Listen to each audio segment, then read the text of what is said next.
Muy bien, pues buenas noches, compañeros. Estamos aquí transmitiendo desde el sur de California.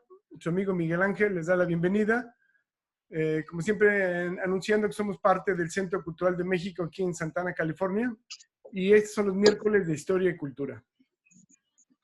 También para avisarles que los jueves tenemos el taller literario de la compañera Maciel de 7 a 9 p.m. Pacífico, también aquí desde Los Ángeles, California. Hay un escritorio comunitario donde lo que se escribe, sube la revista La Cantera Digital, que es un proyecto de la compañera y otras compañeras que le está quedando muy bien y estamos muy orgullosos de ellas porque están produciendo una revista literaria en esta época que casi nadie se anima a hacerlo. Ahorita se los pongo, les doy el link también. Y también para anunciarles que ya van 2 semanas que se empezó esta tertulia artística dirigida por el grabador Sergio Sánchez Santamaría, desde allá de la Ciudad de México también, como parte del Centro Cultural de México, todos los lunes de 7 a 9.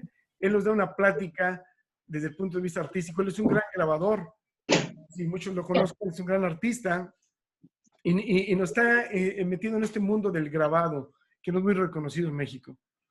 Muy bien, para el 25 de octubre ya se acerca el recital poético y va a haber muchos poetas invitados.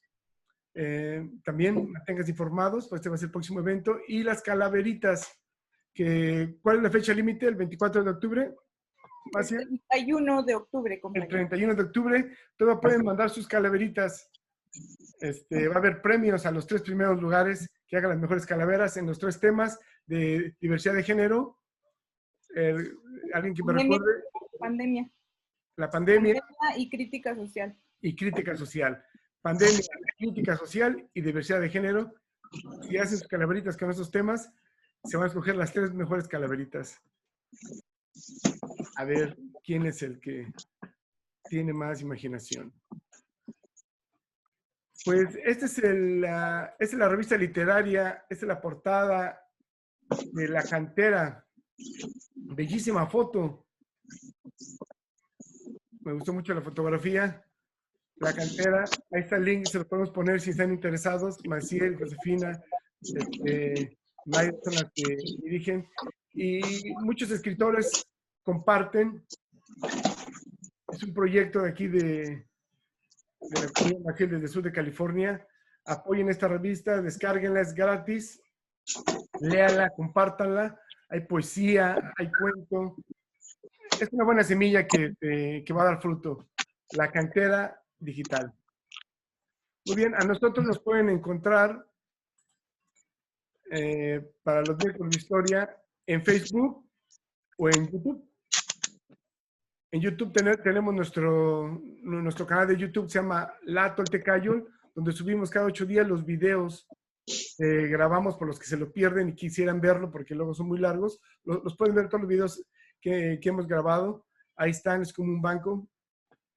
Entonces, ahí los invitamos para que visiten la página y también la página Toltecayo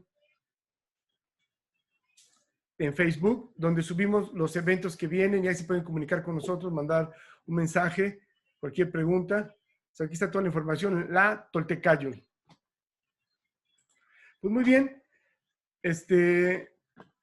creo que vamos a ir empezando este programa, y que más bien que es un programa, es un curso. Es un curso que le puse para entender el conflicto armado entre México y Estados Unidos. En México se le conoce como la invasión estadounidense de 1847. Aquí en Estados Unidos se le conoce como The Mexican-American War. Y la idea es tratar de entenderlo. No va a ser ahora no vamos a hablar de la guerra, es un curso, se va a tomar 5 o 6 programas y vamos a ir entendiendo, vamos a ir desmenuzando qué pasó en este conflicto, porque si quieren yo en 5 minutos les digo el conflicto. Perdimos la guerra y nos quitaron los territorios. Ese es el resumen. Pero ¿qué hay detrás? ¿Cómo fue el proceso? ¿Qué dejó? ¿Cuáles fueron las consecuencias, las secuelas, los antecedentes? Eso es lo que vamos a ir explorando poco a poco. En las clases que ya di anteriormente es parte de mi tesis. Yo tengo una tesis. Este es un proyecto para mi tesis de maestría y un libro en el que estoy trabajando. Es un trabajo de investigación. Ya les di, en los programas anteriores que hemos tenido, les expliqué cómo nació el racismo y el clasismo en la colonia. Y luego acabamos de hablar de la independencia de México. Esa es la continuación, pero es parte de un curso. Cuando quieran hacer una pregunta, pueden levantar la mano. Si es breve la pregunta, se las contesto rápidamente para no salirnos del tema, pero pueden escribir aquí al chat. Le voy a pedir, Scat, ¿me escuchas, Scat? Digo, nuestro compañero Scat, Scansing. Si nos escuchas, si me puedes ayudar. Sí. Sí, es que a veces estoy en la clase dando y me concentro mucho y me clavo y me voy de largo y no leo el chat porque se me traba, hay muchos controles. Si me puedes ayudar tú con el chat, si alguien escribe algo y hay un comentario, si lo crees pertinente leerlo, comentarlo, me dices, ¿no? Me ayudas con el chat. Sí, Muy sí, bien. está bien. Pues muy bien, compañeros, vamos a empezar mostrándoles el PowerPoint. Que no es.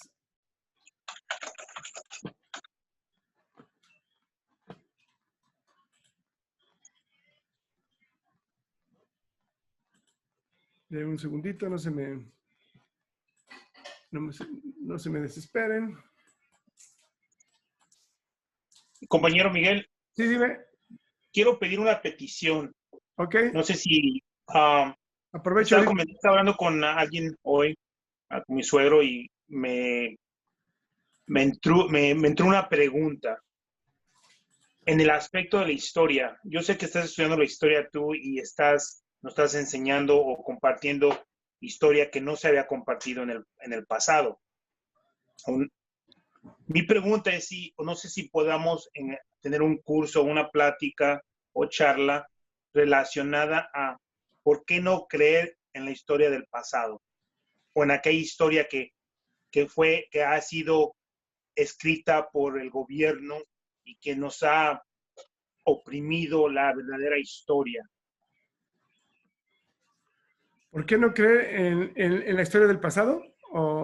Sí, en algo al respecto, porque te acuerdas, como por ejemplo, tú mencionaste unas clases atrás acerca de historia que ha sido creada para manipular a nuestra sociedad. Sí. Muy bien. O sea, la historia de bronce, me imagino. ¿A eso sí, te refieres? Porque sí me dio un buen argumento. Ok, ¿cómo sé realmente que aquella historia fue creada para manipular?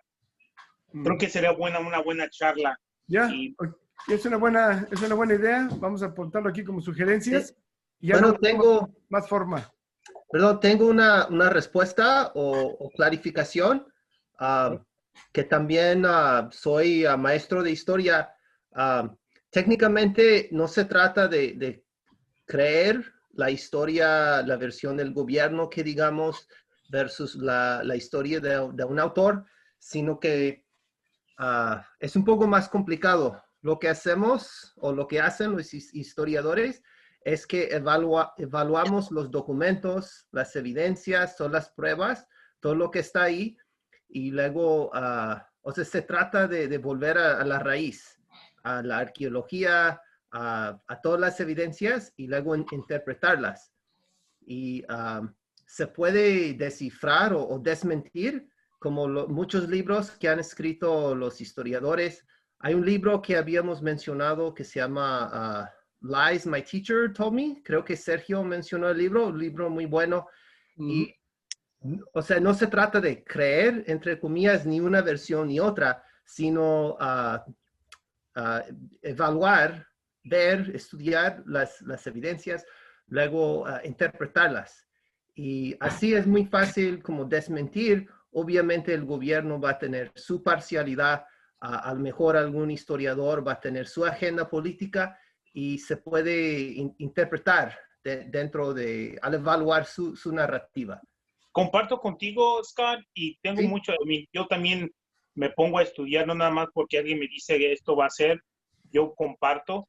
Sin embargo, hay compañeros, o es bonita, sería una bonita charla, a eso es a lo que me refiero, Sí. simplemente. Muy bien, lo voy a apuntar, pero para no salirnos del tema, vamos a dejarlo ahí, y luego le vamos a dar forma, porque Scar tiene un punto, tú también tienes un buen punto, y yo, como les digo siempre, yo nomás les platico lo que estoy investigando, es mi punto de vista, aunque tratamos de sacar la historia la cuenta el ser humano, y el ser humano siempre le va a poner de su lado, ya sea que sea de la derecha, de la izquierda, que sea, cada quien uno le pone los prejuicios, aunque uno quiere decir que no, que un historiador debe ser neutral y objetivo, que eso sería lo ideal.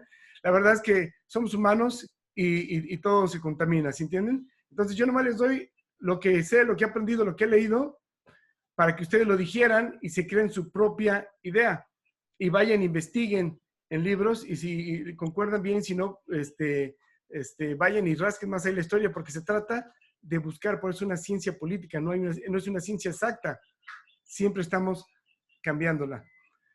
Bueno, pues si ya no hay otro comentario, ahora sí empezamos. ¿Les parece, compañeros? Muy bien. Voy a empezar con un resumen rápidamente. Hablamos desde la independencia de México, que fue empezada por un grupo de criollos. Y para empezar aquí, antes quisiera decirles otra vez mi punto de vista. Voy a usar la palabra criollos refiriéndome a los hijos de españoles nacidos en México que tienen una posición social. Eso es una clase étnica, social, es una distinción. Si uso la palabra los mexicanos, entonces se puede entender que somos todos los mexicanos, y es donde se confunde. Los mexicanos en 1815 hicieron esto, los mexicanos en 1845 firmaron el Tratado de Guadalupe Hidalgo. No, fue un grupo de criollos. Entonces ahorita cuando me mencione la palabra criollos, ustedes van a entender que son gente que se decía mexicana antes, pero que eran gente blanca, descendientes de españoles con posición, y eran los que gobernaban el país, la élite del país. ¿Ok? Esa es la terminología que voy a usar. Entonces, para 1810, en México, en la Nueva España, se hizo el movimiento de independencia, un grupo de criollos, lo vimos la otra vez. No, que les pido que apaguen su micrófono a los compañeros que van llegando. A ver, Víctor Aguilar, te voy a apagar tu micrófono. Ok, gracias por apagar el micrófono. Muy bien, compañeros. Entonces vemos cómo un grupo de criollos, Miguel Hidalgo, Allende, empieza la independencia de México, que ellos no buscaban la independencia, lo vimos, ellos querían autonomía, muy diferente, y duró 11 años esta guerra civil tremenda, le llamamos guerra civil. Bueno, yo le llamo guerra civil porque el 70% del ejército realista estaba compuesto por criollos, y también de un 70%, un 70-80 eran criollos, eran los oficiales del ejército realista, eran criollos como Iturbide, Santana, otros que se me van, Arrillaga, Mariano Paredes, que se me van de la memoria. Entonces, fue una guerra civil entre ellos. Entonces ya vemos ahí que hay un grupo de criollos que tiene una visión de lo que quieren, y otro. ¿Por qué? Porque podemos dividir a los criollos en tres clases: clase alta, clase media y clase baja. Al último, después, cuando se acabó la guerra, los que la empezaron este movimiento de autonomía e independencia, no la acaban, sino lo acaban los que pelearon en contra, los conservadores como Iturbide. Ellos son los que consuman la independencia.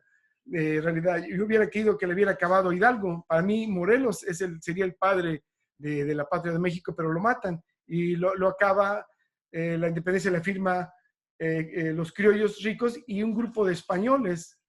Y es una independencia, no sé si le llaman independencia, pero para ellos independencia era de que iban a ser autónomos, iban a seguir siendo parte de España porque iban a ser un reino de España. Y como ningún rey de España, ningún príncipe Borbón quiso venir a América a mandar, entonces Iturbide alzó la mano y dijo: ahora yo soy el emperador, y fue el emperador de México. También ya lo vimos en la próxima clase, y duró menos de un año. Ahí empezó el despotismo, el despilfarre, el robar los erarios, el robar el dinero de México, y México se empezó a endeudar. Y no sé si se acuerdan que se sale huyendo del país y le dicen que no regrese del país, pero él regresa pensando que era broma, porque tenía una orden de arresto y que lo ejecutara donde lo vieran. Cuando regresó acá en Tamaulipas, le dijeron, tienes una orden de arresto. Dice él, yo no sabía. Dice, pues total, y no hizo caso y siguió. Y cuando lo agarran, lo encarcelan, le dan el juicio y al siguiente día lo matan y 24 horas lo fusilan. Y cuando llega a la Ciudad de México la orden, ¿saben qué? Ya la orden que nos diste ya está hecha y dicen, no, ¿cómo? Espérame, sí, ya mataron a Iturbide, ya lo matamos. No, era broma, no quería que lo matáramos, nomás queríamos que le dieran un susto. El chiste de que se muere Iturbide y el país está listo para crear una nueva forma de gobierno. Y aquí empezaría la república, pero este nuevo gobierno, ¿cómo sería si los criollos que les estoy platicando no tuvieron ninguna experiencia política, no sabían cómo dirigir al país? Con trabajos y unos 20 años antes empezaron a aprender a mandar en el cabildo. El cabildo era los ayuntamientos de las ciudades, ahí donde los españoles, los peninsulares, les dieron permiso a los criollos de dinero que tuvieran un puesto político. De ahí en fuera no tenían ninguna experiencia política de cómo mandar, de cómo organizarse, de cómo gobernar. Entonces, esta nación nace sin experiencia y como todo jovencito, sin experiencia, pues se fue influenciado por malas amistades.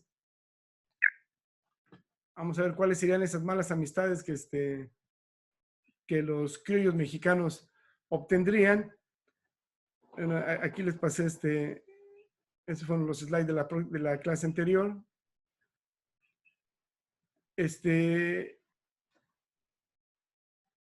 La primera República Federal empezó como un triunvirato, se llamó un supremo gobierno para que se estableciera, y se llamó un Congreso Constituyente que se hizo en marzo del 23, y ya para octubre ya estaba puesto, se proclamó el 1 de noviembre del 23, tuvimos al primer vicepresidente que sería José Miguel Ramón Adauto Fernández y Félix, que para hacerlo corto se puso Guadalupe Victoria. A muchos no les gustó la idea, pero hasta ahorita lo conocemos como Guadalupe Victoria. En el 24, en octubre, se hizo la Constitución Federal de los Estados Unidos Mexicanos, nuestra primera constitución.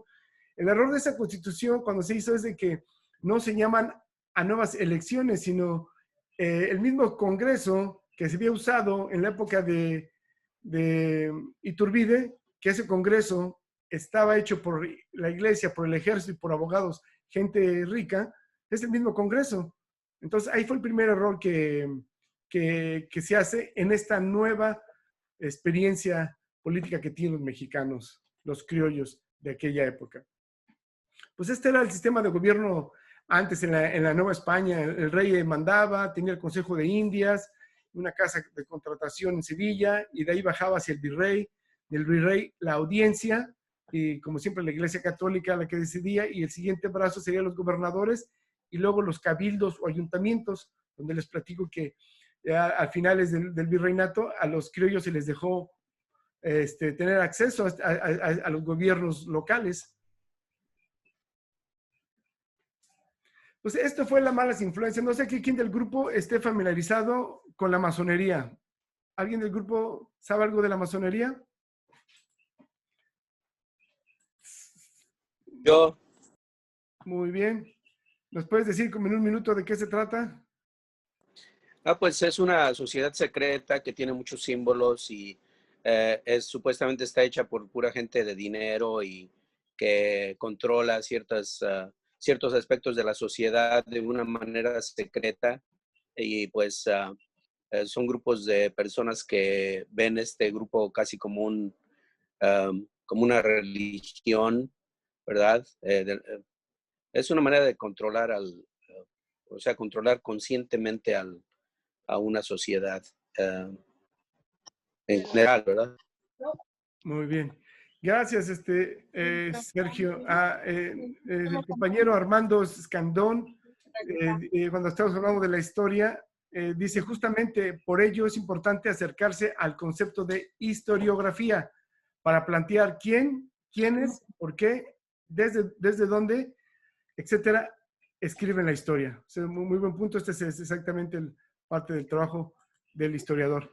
Pues entonces ya regresamos aquí, que los mexicanos de aquella época, jovencitos, tiernos en lo que es la política, se encuentran con la masonería. Hay dos ritos, el rito escocés y el rito yorquino. Y aquí nomás les puse una foto de aquella época donde están todos los escalafones del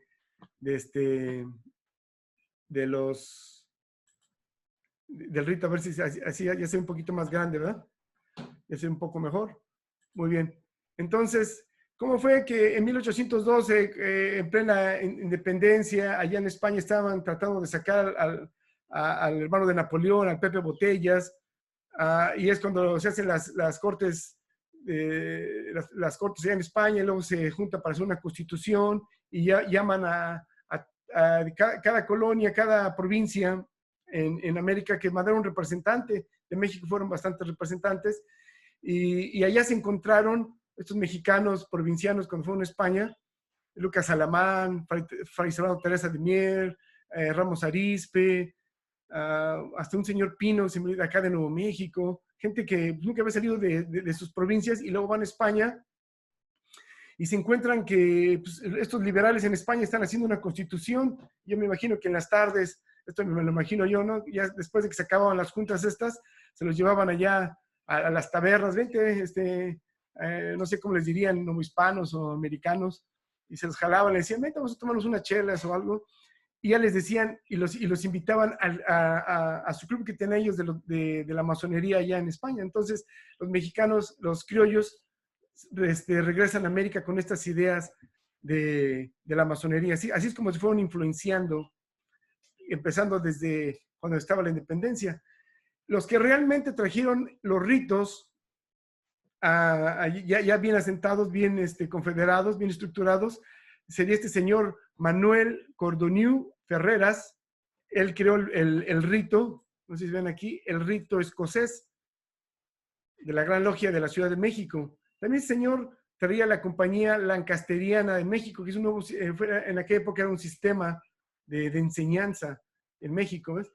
Y el otro rito, el rito de York, lo traería Joel Robert Poinsett, muy famoso en México, primer embajador en México, que trajo mucha polémica, espía, y para él se puede hacer un programa especial por todo lo que hizo, hasta lo corrieron de México.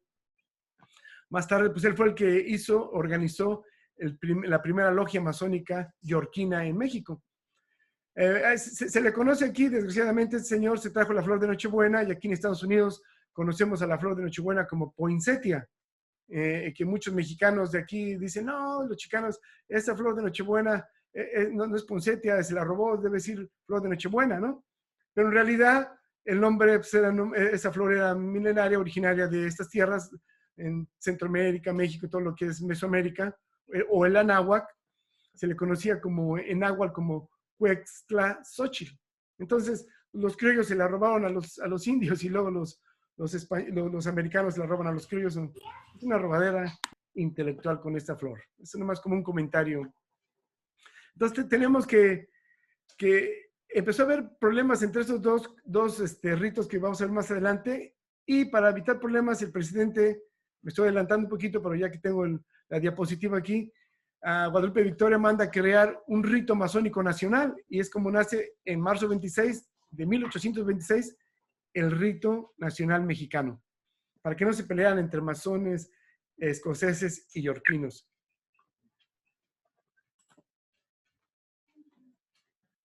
Muy bien. Pues vamos a ver cómo los criollos de aquella época se fueron acomodando. No sé si vean, quité la foto. El alto clero, los militares, de alto rango, los aristócratas y terratenientes se agruparon alrededor del rito masón escocés, y los criollos de clase media, en su mayoría abogados, doctores, medianos comerciantes, oficiales de gobierno, prelados de menor grado, se cobijaron bajo la ideología del rito masón. La clase baja, que eran los burócratas, los oficiales de bajo nivel, soldados, pequeños comerciantes, pues no tienen acceso a esos ritos, y se convertían en el ala radical del liberalismo mexicano, sería como la extrema izquierda. ¿Ves? Los dos primeros grupos, clase media y clase alta, se alinearían para frustrar cualquier movimiento populista que beneficiara a las masas empobrecidas o alentar una revolución social. Así es como se ve esta historia. Muy bien. De estas ideas, estos mexicanos, estos criollos de empezando el siglo, a los que empezaron a acercarse al rito yorquino, se acercaron porque tienen un pensamiento más liberal que más tarde se llamarían ellos federalistas. ¿Por qué? Porque ellos quieren acabar con los residuos del medievo que la colonia les había dejado. Querían abrazar la modernidad y los ideales de la Ilustración francesa, que era soberanía popular, derechos y libertades individuales, un gobierno secular, igualdad social y jurídica. Eran anticlericales y promovían el voto de la mayoría de los varones, no de las mujeres. Acuérdense que antes todavía no se pensaba ni siquiera en eso. Eso era el rito yorquino, básicamente, y abogaba por un sistema federalista y republicano. El pensamiento conservador del rito se llamarían ellos más tarde centralistas y se cobijaron bajo la ideología del rito escocés. Abogaban por una monarquía constitucional, no una república. Ellos querían tener un rey todavía. Por eso esto viene de Inglaterra, por eso esto viene de España. Queremos un rey, pero no más que el rey obedezca a la Constitución, que no se mande solo. Eran muy cercanos a la Iglesia Católica. Ellos querían tener la mayor parte del poder y controlarlo desde un solo lugar, en México, desde la Ciudad de México, desde una metrópoli. El poder debe permanecer en los hombres de bien, así se decían ellos, los hombres de bien, que por más de 300 años lo han tenido y por experiencia pues los saben cómo usarlo, ¿ves? Ellos querían preservar las instituciones como el ejército, la Iglesia Católica y una monarquía legítima, que es lo que había mantenido a España en los últimos 300 años en el poder. Aquí vemos un mapa para que entiendan más o menos, el centralismo viene del centra de un solo lugar y luismo de persona. El federalismo viene del latín fodus, que quiere decir pacto, es un pacto federal. El centralismo, como vemos aquí, quiere concentrar el poder en el centro y mandar hacia afuera. Y el federalismo es que todos hagan un pacto y se manden entre sí. Pues como vimos que no funcionó lo de Iturbide, que era un movimiento conservador, los criollos con tendencia federalista, que eran masones yorquinos, dieron el primer golpe y es así como se hace la Constitución de 1824, como se crea la República y en vez de agarrar una monarquía constitucional que ya había fallado con el imperio de Iturbide, deciden hacer una república y una república federal. Este documento, que en esa época había 19 estados, 4 territorios, es un pacto federal que respetaba la autonomía de cada estado. Todos los estados eran independientes y libres y soberanos y podían hacer sus propias constituciones, sus propias legislaturas y hacer sus propias milicias, sus propias guardias nacionales. Esta nueva constitución le da poderes al Congreso sobre el Ejecutivo, o sea, el Ejecutivo lo dejaba con las manos amarradas. ¿Para qué? Para evitar que se volviera un dictador o un monarca como pasaba en Europa, ¿no? Fallaría en tener un poder judicial independiente. Ese poder judicial básicamente estaba controlado, manipulado, y carecería del check and balance, que se le llama, ¿no?, en español como control y equilibrio. Entonces, básicamente era una copia al carbón burda de la Constitución de Estados Unidos, de un sistema federal, pero al hecho a modo de ellos, porque mantenía la intolerancia religiosa, que solamente se permitía a la religión católica y todas las demás religiones estaban prohibidas o no se reconocían. Ratificaba los fueros del clero y de los militares. Por eso los criollos se independizaron, porque la Constitución de Cádiz les iba a quitar estos fueros.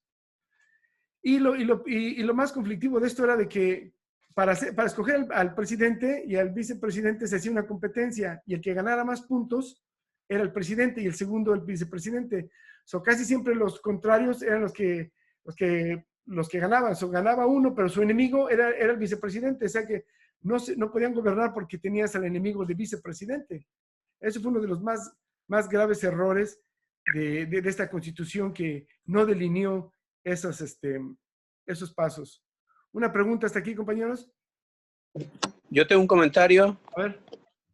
Sí, aquí en el chat, Scott tiene una pregunta que si tiene algo que ver con Escocia y el rito escocés. No, no tiene que ver nada con Escocia. Ahorita, para no clavarnos en esto, luego vamos a dar una clase más de la masonería escocesa. No nació en Escocia, para empezar, y tiene otra historia más larga, pero viene de Inglaterra y de España y Francia.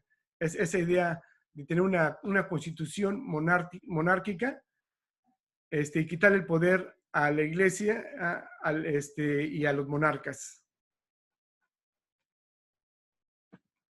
Gracias. Sí, pero no viene de allá. Entonces, el primer presidente, como ya mencionamos, fue Guadalupe Victoria, 10 de octubre de 1824. México tiene un presidente, fue una buena persona, este señor, un héroe nacional, anduvo allá en las cuevas últimamente peleando antes de que se consiguiera la independencia. Se dice que el que lo andaba siguiendo era Santana, que era de realista, allá en Veracruz era el área de Santana, y Santana le puso al general Cuevitas porque el presidente, Guadalupe Victoria, pues ya no tenía gente y lo andaban siguiendo, y andaba en unas cuevas escondido, se aventó como 2 años, más de 2 años escondido. Dicen que de andar así, desarrolló una enfermedad que luego acabaría en epilepsia, y de eso fallecería años más tarde por andar en estos trotes este señor. Y el vicepresidente sería Nicolás Bravo, también otro héroe. Entonces aquí tratamos de ver a las personas como son, como seres humanos que hicieron cosas buenas y cosas malas y fueron héroes en un lugar, pero a veces la regaron más tarde. Entonces, pasados unos 2 años y medio casi de ser presidente Guadalupe Victoria, su vicepresidente Nicolás Bravo se levanta en armas porque no está de acuerdo cómo lleva la política federalista. Nicolás Bravo era del rito escocés, Guadalupe Victoria del rito yorquino. Entonces, aquí empieza el mal ejemplo. Esta fue la primera revuelta, el primer levantamiento, y esto quiere decir que la pérdida de fe en el Estado de Derecho y el uso de la violencia para conseguir el poder político, eso marcó hasta ahorita en México y en América Latina un mal ejemplo de no ser parte de seguir las reglas del juego.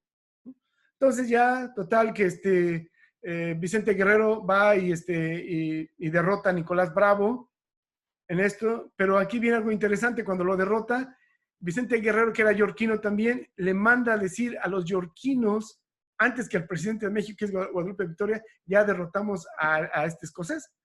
Entonces era tanta la bronca que estaban entre yorquinos y escoceses, que es por eso que Guadalupe Victoria prohíbe a los otros ritos y crea el rito masón mexicano por estos acontecimientos.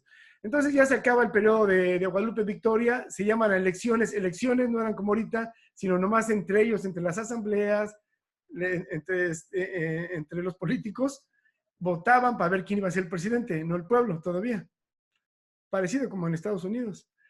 Y gana la votación un neutral, que es Manuel Gómez Pedraza, pero Vicente Guerrero era el que quería seguir siendo presidente. Este gran héroe, es un gran personaje. Vicente Guerrero se dice que peleó casi 900 batallas o enfrentamientos en la independencia. Ese señor se la pasaba peleando a cada rato. Entonces, como él no ganó, no reconoce a Manuel Pedraza y le da un golpe de estado, ¿ves? Y lo quita, ¿ves? Vicente Guerrero. Le duraría poco tiempo en su mandato, porque luego llegaría Anastasio Bustamante, que es también conservador escocés, y le da una revuelta, un golpe de estado también a Vicente Guerrero. Vicente Guerrero se va a las montañas a pelear, sigue peleando, pero desgraciadamente lo agarran y lo ejecutan a Vicente Guerrero. Aquí voy a hacer un paréntesis, porque usualmente entre ellos, cuando se levantaban en armas y se rebelaban y luego ya los derrotaban, pues como eran criollos y eran de la misma clase social, hasta eran amigos a lo mejor en la escuela, se perdonaban, o sea, más decían, les imponían un castigo leve, los mandaban a una embajada o les daban cualquier puesto, mientras luego ya pasaba y luego ya regresaban otra vez a se reincorporaban sus actividades. Pero con Vicente Guerrero no hicieron lo mismo. A Vicente Guerrero, no sé si por ser mulato, por ser medio morenito, por ser más radical, lo fusilan. Otros dicen que lo fusilaron en venganza, porque los federalistas fusilaron al conservador Iturbide y ahora los conservadores fusilan a Vicente Guerrero. Fue una tristeza. Aquí acabó Vicente Guerrero. Entonces, el siguiente presidente sería Anastasio Bustamante, yorquino, pero se conoce que era medio lento, medio inepto este señor.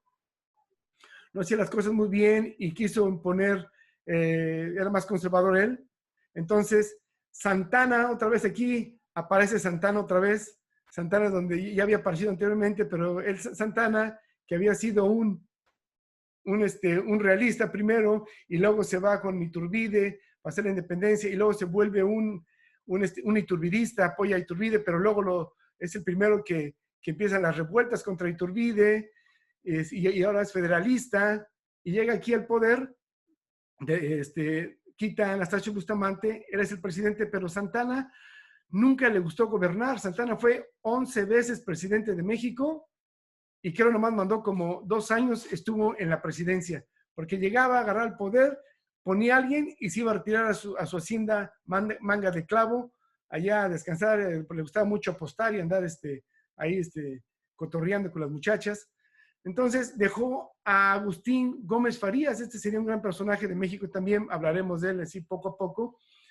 Y Agustín Gómez Farías era un liberal, masón yorquino, pero él era radical. En Canijo en Caliente lo que hizo fue hacer como una especie de primera reforma, quitar el poder al clero, a los conservadores y a los militares. Cuando se dieron cuenta los militares y la clase alta que le estaba afectando su poder, mandan a llamar a Santana, y Santana tenía ese tino de que él dejaba a alguien para gobernar, se iba y se retiraba. Si esta persona hacía buen papel, pues él se llevaba los créditos. Oh, yo hice estas políticas, pero si estaba haciendo mal el papel, regresaba, lo quitaba, y ya le era otra vez el bueno, el personaje que llegó y salvó a la patria. Es un juego que haría Santana varias veces. Entonces, Santana depone a Gómez Farías, y ahora Santana, que era un federalista, ahora se pasa a ser un centralista.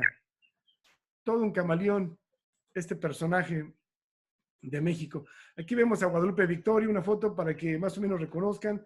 Los retratos y las fotos, a veces no son exactas, pero más o menos esto es para que se den una idea. Nicolás Bravo, el vicepresidente, Vicente Guerrero, mulatón, aquí no parece tan mulato, pero sí se decía que era mulato. Anastasio Bustamante, este sería luego presidente a través de México, lo vamos a ver. Y Manuel Pedraza, al que le quitaron al que ganó la elección, pero Guerrero lo depuso. Y hubo un par de preguntas en el chat. A ver. Que un comentario, las mismas sanciones se siguen aplicando para los cuates. Y pregunta, ¿es Valentín o Agustín o son dos? No. Sí, y tiene razón. Ahorita los cuates en el gobierno de México, llegas de político y te mandan a una embajada, mejor allá en la India, lejos, si eres amigo de alguien. Agustín de Iturbide es el al que fusilan el primer emperador de México, y Valentín Gómez Farías, me equivoqué en el nombre en la diapositiva. Valentín Gómez Farías es Valentín Gómez Farías es el vicepresidente de Santana, al que dejan el poder. Él es un liberal yorquino radical. Valentín, hay muchos lo conocen en la Ciudad de México. Hay varias calles, varias estaciones, una estación del metro, la Valentín Gómez Farías, colonias. Right. Entonces, esto provoca que los primeros años del federalismo acaba porque llega Santana como federalista, pone a Valentín Gómez Farías. Valentín Gómez Farías quiere poner reformas. La clase alta, los conservadores le dicen que no. Santana se pasa del lado conservador y ahora es un conservador Santana. Entonces, desconocen la Constitución de 1824 y disuelven el Congreso, crean un nuevo Congreso Constituyente y hacen una nueva Constitución, las 7 leyes, una Constitución más conservadora. en el que hacen un supremo gobierno. Antes había 3, legislativo, ejecutivo y judicial, ahora hay un supremo poder conservador. Los territorios y estados ahora son departamentos y los jefes políticos gobernadores, y ahora los elige el presidente, no los elige el pueblo de cada estado. Los departamentos los dividen en distritos y son encabezados por prefectos que los pone el gobernador y les prohíben levantar su milicia para que no se rebelen. Este punto, acuérdense más tarde en próximas clases, vamos a ver el daño que haría a las provincias el que no puedan levantar su propia milicia, se quedan indefensos. Muy bien. Y además deberían de pagarle más, de contribuir más al gobierno. Este es el gobierno centralista, aquí empieza el centralismo. ¿Y esto qué provoca? Que en la mayoría de los estados, se rebelen. Empieza en Zacatecas, 1834, Zacatecas se rebela, ahí había dinero, el gobernador levanta una milicia, pero llega a Santana con su ejército y derrota fácilmente al gobernador, que era muy buen gobernador, pero un pésimo militar. Lo derroca y Santana, como castigo, manda que sus soldados saqueen la ciudad para que los soldados se lleven algo, y él, más trucha, se va sobre la plata de Zacatecas y se dice que esa plata nunca apareció, se la llevó y se desapareció. Entonces, dejó un mal ejemplo. Zacatecas fue destruida por los centralistas por ser federalista. Aquí entra lo de Texas, que nomás lo voy a mencionar, no lo voy a tocar porque en una próxima clase, unas 2 clases, ya vamos a ver todo el conflicto de Texas. Pero el conflicto de Texas no viene porque los tejanos se quieren liberar desde hace tiempo, quieren quedarse con Texas desde luego, pero aquí los mexicanos le dan la excusa porque los tejanos mexicanos y los texanos americanos rechazan, igual que en Zacatecas, el centralismo y quiere que se implante el federalismo y la Constitución de 1824, y esa es la excusa que agarran los anglosajones para hacer la rebelión de Texas. ¿Ok? En Sonora también hay un conflicto, dura 4 meses con el general Urrea, se desangra y luego 4 años más. Entonces, en este centralismo empieza a crear todos estos conflictos. En Nuevo México hay otra gran rebelión que la vamos a ver más a fondo en la próxima conversación cuando hablemos de Nuevo México. En la Alta California, aquí en California también, los nativos, los hijos de California, a Juan Alvarado, Guadalupe Vallejo y Castro, que son nacidos aquí, creo, nacidos aquí, se rebelan con el gobierno y ahí el gobierno los acepta que haya un gobernador, en vez de mandarlo de México, se mandan aquí. Juan Alvarado es el primer gobernador nacido en California. Entonces el gobierno de México no derrota a los californianos con la fuerza, sino hace un pacto, y lo mismo en Nuevo México. Pero en Zacatecas y en Texas fueron a aplacar la rebelión a la fuerza. Ahí el problema, cuando lo vemos en Texas, ahí está el problema por ese autoritarismo de los criollos mexicanos que agarraron de los españoles, de no llegar a un arreglo y usar la fuerza extrema y castigar con fusilamientos y de destrucción. Eso fue lo que creó más conflicto y odio. Y eso, por lo que vamos a ver la guerra México-Estados Unidos poco a poco, aquí empieza estos conflictos. Entonces, después de todas estas revoluciones, la de Texas fue la única que acabó como secesión, o sea, que se salió de la República Mexicana. Muy bien, aquí tenemos una diapositiva de cómo es el gobierno federalista. Se conforma por 3 poderes: ejecutivo, legislativo, judicial. Se organizan estados libres y soberanos, y cada estado tiene su propia Cámara de Diputados. Y los centralistas se conforman en 4 poderes: ejecutivo, legislativo, judicial, y este nuevo supremo gobierno que no sabemos por qué lo inventaron. Y se organizan departamentos. Un comentario: por eso en Centroamérica muchos países no tienen estados sino departamentos, porque tuvieron un gobierno centralista. Y tiene una junta o asamblea departamental con poderes limitados. Aquí les pongo una foto de Santana para que vean cómo las fotos engañan. Acá joven se quiere parecer a Napoleón, siempre mandaba que lo pintaran bien, acá bien pensador, muy filósofo. Y esta es una foto, no sé si sea de qué año exactamente, pero ya sabe ser de los 60s. Ya estaba pasado un tiempo estaba Rocailo. Este señor Adolfo Antonio López de Santana, esa es una foto, lo poco que queda de la manga de clavo, una hacienda riquísima allá en Veracruz. El señor era un millonario de Veracruz, luego hablaremos más de él poco a poco. Entonces, Santana tiene una derrota vergonzosa en el Álamo. Y sabemos, les voy a adelantar que en vez de irse a México, se va a Washington después de lo del Álamo a platicar, no se sabe qué, con el presidente Andrew Jackson. Muchos especulan que ahí se empezó a planear ya la venta de los territorios. Esas son especulaciones. Chiste el que regresa a su manga de clavo, a su hacienda, ahí a esconderse, a esperar el momento adecuado, cuando hay un momento para que él reaparezca. Ya empezaba a tener ese colmillo político. Y la oportunidad sería con la guerra de los pasteles, porque después de él, Anastasio Bustamante otra vez tomaría el poder, pero como decimos, no era muy brillante, que digamos, y se le fue de las manos el conflicto. Empezó una pastelería, Remontel, ahí en la Ciudad de México. Unos soldados mexicanos llegan y en una noche pues, entran, roban unos pasteles, se los comen, y este pastelero exige al gobierno de México que le pague. Pues, nunca le hizo caso al gobierno de México, va con el cónsul de Francia, y resulta que los franceses ahora quieren 60,000 pesos por unos pastelitos. El gobierno de México nunca les hace caso, pero ya cuando vieron, pues era buen pretexto para que Francia llegara y quisiera otra vez pues invadir México, como estaba débil. Entonces, así se le conoce esta guerra como la Guerra de los Pasteles en 1838. Santana, pues está escondido ahí, estaba quemado por lo que había hecho en Texas, y levanta la mano: yo me apunto para pelear en esta guerra. Y como siempre hizo un papel mediocre, esa guerra no la ganó nadie, ni México ni Francia, se quedaron empates, pero se dice que en una de esas batallas los franceses le quitan un cañón a los mexicanos y le dan la vuelta y lo direccionan hacia el lado mexicano y disparan, y le da al caballo de Santana. Santana andaba montado en el caballo y pasa por abajo y le vuela un pie a Santana. En aquella época no había, la medicina no era muy moderna. Si te volaban el pie, ya cuando te llevaban al doctor, te cortaban la pierna entera. Si te lastimabas un dedo, te quitaban la mano. Y si te lastimabas la mano, te quitaban el brazo. Así es como Santana pierde un pie, una pierna, perdón.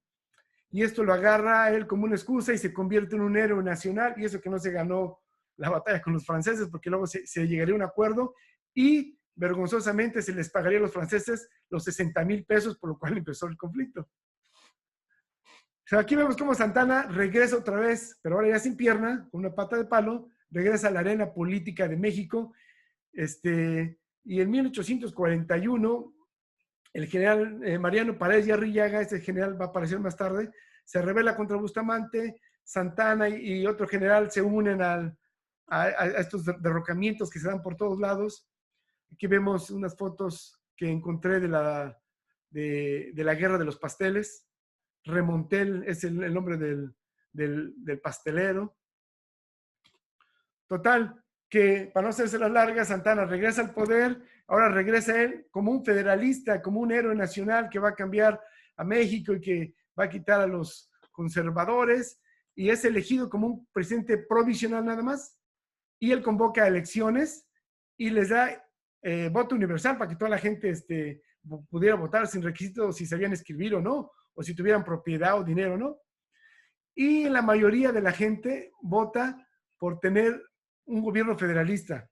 Se crea un nuevo congreso, las elecciones escogen a nuevos diputados, se instala este congreso y se crea una nueva constitución. Se dice que es la más liberal que haya visto México. Yo no he tenido acceso a esta constitución, la voy a seguir buscando porque nunca salió, pero sí se hizo un borrador. Esa constitución, además del federalismo, el borrador de la nueva constitución incluía la tolerancia religiosa, o sea que permitían que otras religiones, no nomás la católica, mandara. Fin a los privilegios de unos cuantos. Voto universal para los hombres, no para las mujeres, para los hombres. Educación pública y gratuita y garantía para los derechos civiles. Era la maravilla en aquella época. Era una buena propuesta, pero los centralistas, los conservadores, los ricos reaccionan que esto es imposible, no lo vamos a permitir. convencen a Santana, y ahora Santana, de ser federalista, se vuelve otra vez centralista. Se cambia de bando, traiciona a los federalistas y envía al ejército para que se disuelva el Congreso, lo reemplaza por un comité de personas conservadoras y de dinero, le nombra la Honorable Junta Legislativa y ahora se crea otra constitución, las bases orgánicas, que reemplazan a las 7 leyes que había antes. Una pregunta hasta aquí, compañeros. No sé si entienden, si me estoy yendo muy rápido.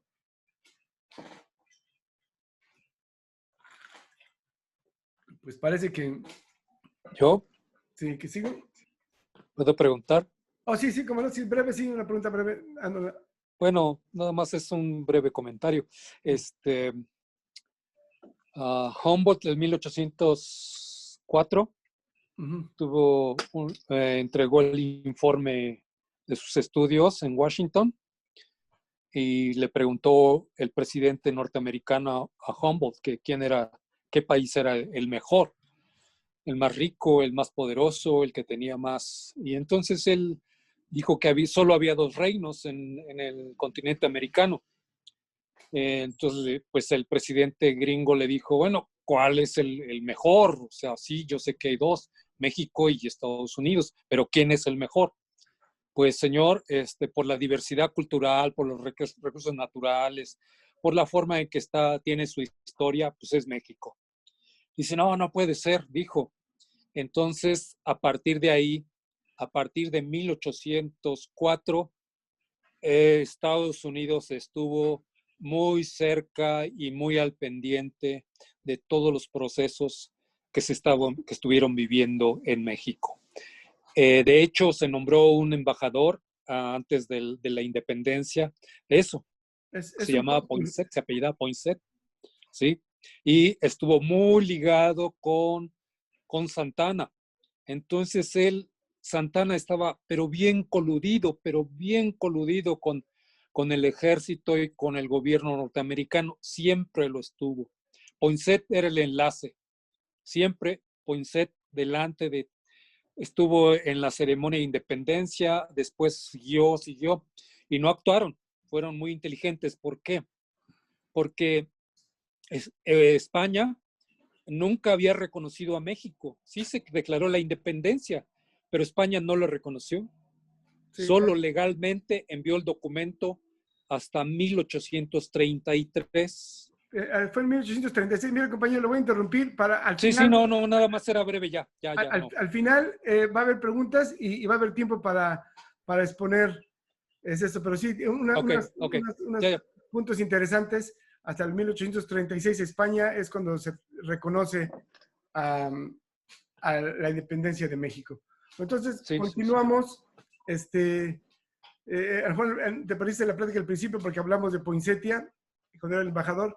Entonces, Santana se camalonea otra vez, se vuelve conservador y hacen una constitución aún más conservadora que las 7 leyes.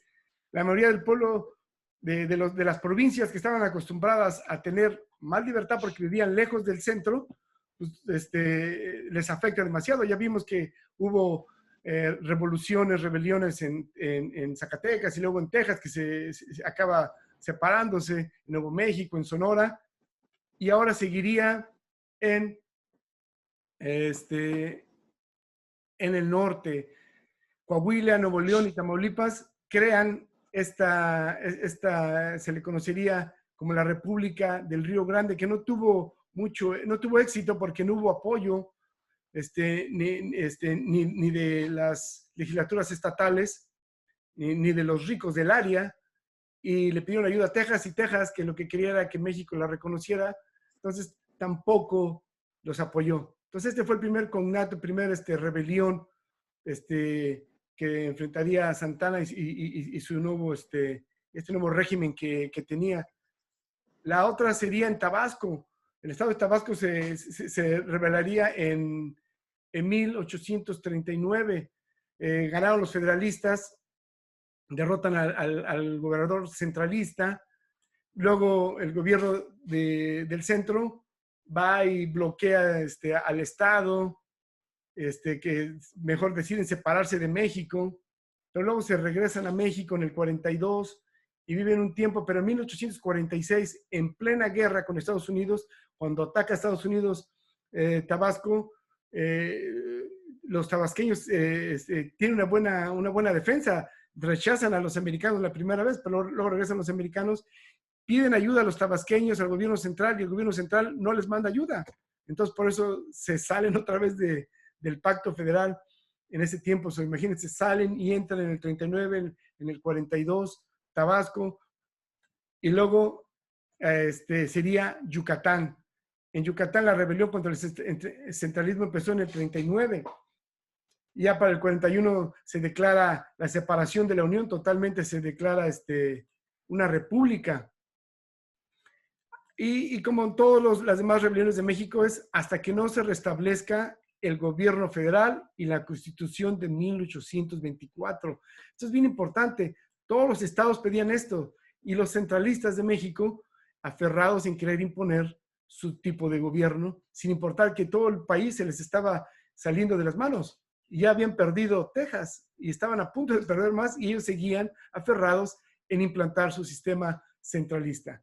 Santana manda a reprimir la rebelión de Yucatán y el gobierno de yucateco, para defenderse, como ellos son criollos, los criollos yucatecos, entonces arman a los indios mayas, que ya estaban también los indios mayas cansados de ellos, los mandan y les prometen beneficios y que van a tener un poquito más de independencia y soberanía. Los indios apoyan a los criollos yucatecos y derrotan al gobierno central, pero los criollos yucatecos no cumplen la palabra de ellos y en el 47 los mayas se organizan más y se rebelan ahora sí por tantos abusos y tanta discriminación, y esto desencadenaría en la famosa guerra de las castas. Es un tema muy grande que no lo vamos a tocar, nomás lo estoy mencionando.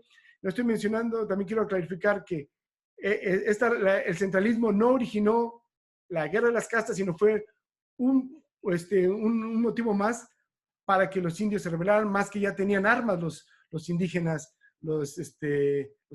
mayas. ¿Ok? Pero tiene un conflicto basado tiene raíces en el racismo y abuso que los mayas tenían. Solamente pedían, cuando veamos este punto, es hasta de tristeza que los indígenas mayas solamente pedían que les descontaran el cobro excesivo para los bautizos que cobraba la iglesia, para los entierros, y que se les quitara tantas contribuciones que tenían que dar ellos. Era todo, no pedían muchas cosas y en cambio se les trató de esta manera. Ok, Yucatán era un gobierno, una república. Los indios mayas los estaban derrotando casi al punto de exterminarlos. Entonces el gobierno de Yucatán pidió ayuda al gobierno central. El gobierno central estaba en guerra, no pudo. Pidió ayuda a Estados Unidos. El presidente James Polk se ve tentado, pero el Congreso y el Senado no lo apoyan porque dicen, no, ¿para qué nos metemos mejor si ya tenemos a México? No hay que meternos, y dejan a Yucatán solo. Le pide ayuda a Texas hasta le manda un barco, les mandó ayuda, porque para llegar antes a Yucatán no era por tierra, sino era solo por barco, porque hasta que se hizo el tren, o el tren Maya que está haciendo ahorita, era muy difícil llegar a Yucatán. El comercio era más bien con Cuba, o a través por barco por Veracruz, y se hizo mucho comercio con Estados Unidos y Texas y la Luisiana. Entonces Texas también no apoya a Yucatán. Yucatán va y toca las puertas con Inglaterra. Somos parte de ustedes. Inglaterra dice no, aunque tenía a Belice a un ladito de ellos abajo. Se vio tentada también Inglaterra, pero no les convenía para sus intereses. Fue con España tampoco quiso. Total, que ya casi los mayas los estaban derrotando.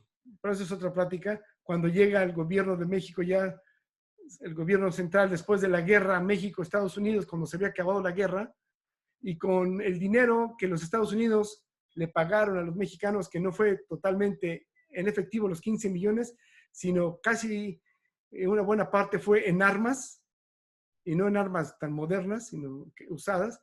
Con esas armas el ejército mexicano fue apoyar a los yucatecos y a derrotar a los mayas. Pero ya me adelanté mucho en eso. Aquí está la bandera de la República de Yucatán, la guerra de las castas. Unas imágenes están un poco borrosas. Fue tremenda esa guerra. Ojalá un día demos una plática exacta, más centrada en esa guerra. Y aquí vemos cómo el país estaba quebrado solo por el centralismo. Entonces, en diciembre de 1844, Santana, ya con tanto poder, se estaba convirtiendo en un dictador. Ya él casi mandaba ahí, sin que nadie le hiciera caso, no tenía congreso, controlaba a los jueces, controlaba al gobierno. Y como siempre en México, no falta quien se le haga un golpe de Estado, un derrocamiento. Y Mariano Paredes y Arrillaga, otro conservador, lo depone y eligen a un presidente, un liberal moderado, que era una persona muy capaz, José Joaquín de Herrera. Se elige como presidente, pero él no quería la guerra con Estados Unidos. Ya Estados Unidos estaba a punto de anexar Texas a la Unión Americana, y esto quería decir guerra o conflicto. José Joaquín de Herrera lo quería evitar, pero se le tildó de traidor porque empezó a tener negociaciones con Slidell, un enviado del gobierno de Estados Unidos, y mejor decide ser parte, decir, ok, vamos a defendernos. Pero él tuvo la oportunidad de cambiar al sistema de gobierno de México. Todavía estamos hablando que había 2 años antes de que empezara la guerra. Todavía todas las provincias decían: queremos un gobierno federalista, queremos la Constitución de 1824. Él tuvo esa oportunidad, pero no lo hizo, aún sabiendo que Estados Unidos estaba a punto ya de anexar Texas y la guerra era inevitable. Él pudo restablecer el federalismo y unificar al país y sanar las heridas que se habían impuesto. Ok, pues en 1845, Joaquín de Herrera manda a Mariano Paredes y Arrillaga, el general que lo había apoyado. Tenía 6,000 hombres del mejor ejército de México, que estaba asentado allí en San Luis Potosí, con 6,000 hombres, el ejército, bien, lo mejorcito, el ejército del norte. Y lo mandó para que fuera a reforzar la plaza de Matamoros, porque ya venía Zachary Taylor, desde el norte ya venía bajando a Matamoros. Pero este Arrillaga tenía otros planes. Era un conservador de tendencias monarquistas, y en vez de irse para el norte a defender el país, viaja hacia el sur a darle un golpe de Estado a Herrera. En pleno momento, cuando va a empezar la guerra, se decide hacer eso. Entonces, en 1846, empezando el año, se declara presidente Arrillaga, y él era monarquista. Él lo que quería era traer un príncipe de España o de Europa, si se pudiera, que estuviera en contra de Estados Unidos, para que nos ayudaran desde allá y con ellos pudiéramos derrotar a los Estados Unidos. Entonces, aquí vemos la foto de Mariano Paredes de Arrillaga, José Joaquín de Herrera, el presidente que él lo quitó, y Valentín Gómez Farías. ¿Por qué menciono a Valentín Gómez Farías? Porque otra vez reaparece Valentín. Empezando el 46, el 8 y 9 de mayo, para los que no les gusten las fechas, nomás acuérdense que es casi para el 10 de mayo, es cuando empiezan ya las batallas grandes, el primer conflicto grande, porque hubo unos escaramuzas anteriormente, pero aquí es donde empieza la primera batalla en Palo Alto y la resaca de Apalma, aquí era Tamaulipas, ahorita es Texas, brincando el río Bravo al norte de Matamoros, las cuales se pierden. Ahorita no nos vamos a dedicar a hablar de las batallas, va a ser en las próximas clases. Entonces, los federalistas radicales, se llaman los puros, liderados por Valentín Gómez Farías, se levantan contra Mariano Paredes y Arrillaga. Lo apoya el general Mariano Salas desde la Ciudad de México, también se subleva, y agarran a Paredes y Arrillaga, que es arrestado, y el 22 de agosto se restablece la Constitución de 1824. Y se le conoce como el comienzo de la Segunda República. Esto llegaría muy tarde. Por los últimos 10 años, todas las provincias de México, desde el 35, que se impuso el centralismo, se la pasaron peleando para que se restaurara la Constitución del 24. Y ella en plena guerra se restaura. Ya fue demasiado tarde, ya no hubo tiempo para mandarle a las demás provincias de que México ya otra vez era una república federalista, ya estaba la constitución restituida y los americanos llegan cuando el país está en la desunión total. La noticia y el cambio del sistema llegó tarde, en plena guerra no hubo tiempo de restaurar la unión y limar asperezas con los estados que se habían salido de la unión, a los cuales se les había hecho la guerra y demás injusticias. Esto, tómenlo en cuenta cuando empecemos a hablar ya de la guerra, por qué muchos estados no participaron en la defensa del país, porque estaban agraviados, porque ellos estaban enojados porque los centralistas habían hecho todo esto, y más con Santana. Entonces, había mucha desconfianza en el nuevo gobierno y todo se empeoró cuando se supo que Santana estaba de regreso a México y él iba a dirigir una vez más al país. Entonces, esta es aquí está mi bibliografía, si le quieren tomar fotos de los libros que me basé para este trabajo de investigación. Esta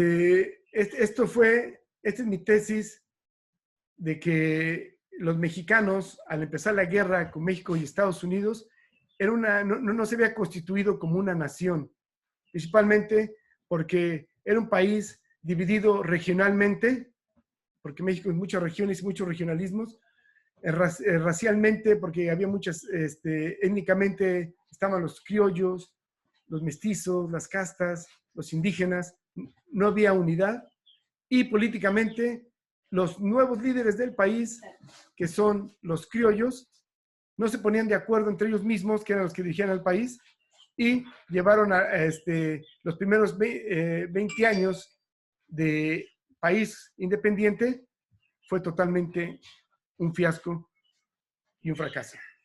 Bueno, aquí acaba mi participación. Vamos a abrir esto para preguntas, comentarios, ahora sí. Ahora sí, ya estaba leyendo el chat, son las preguntas de hace rato. ¿Sí me escuchan, compañeros? Sí.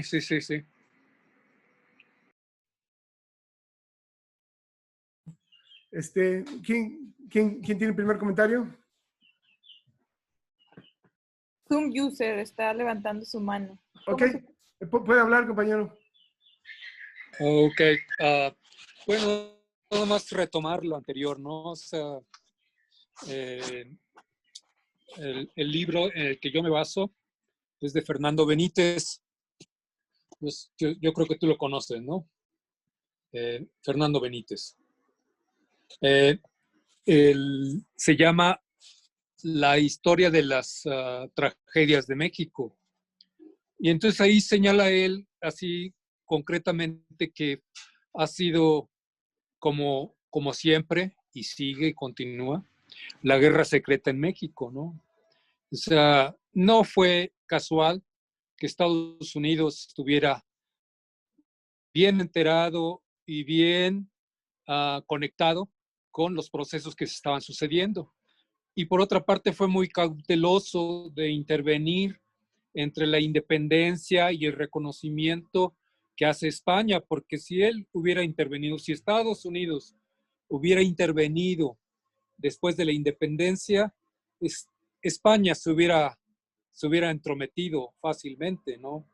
Y por otra parte, bueno, pues había muchos intereses, los franceses, por otra parte, en fin, con esta declaración de la independencia escrita por el reino de España, pues México quedó a expensas de cualquier país.